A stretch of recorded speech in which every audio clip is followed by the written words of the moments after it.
it was a couple of years, even before the pandemic, that I had my own sort of deeper conversion. I was, at the precipice of penury to an extent, and I didn't know how I was going to continue as an actor. I was juggling 6 or 7 different side hustles, but I wasn't working consistently. I had exhausted all my financial resources.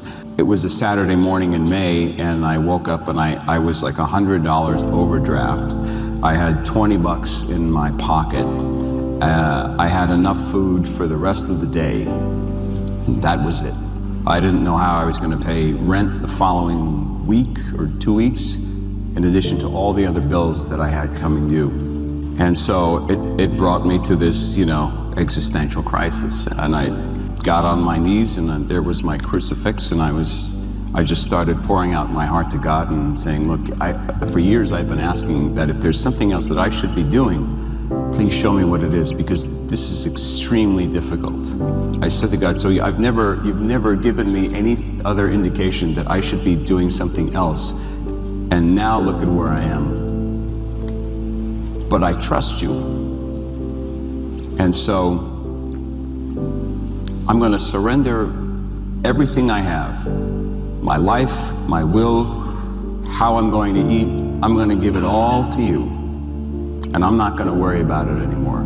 You said your burden is easy and your yoke is light. Here's mine.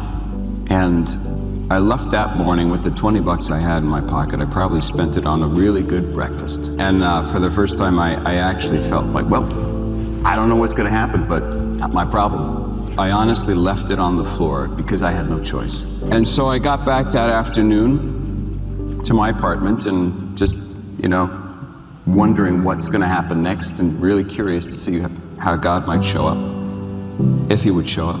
And I opened my mailbox, and there were 4 checks in the mail. And I said, oh, no, these aren't real. I sat at my phone on my bed, and I just documented the moment, because I could not believe that after I had just wept and poured out my heart to God, saying, you got to do something because I got no more options, that here I was with 4 checks. And I opened each one of the checks, and every check was bigger than the one before it.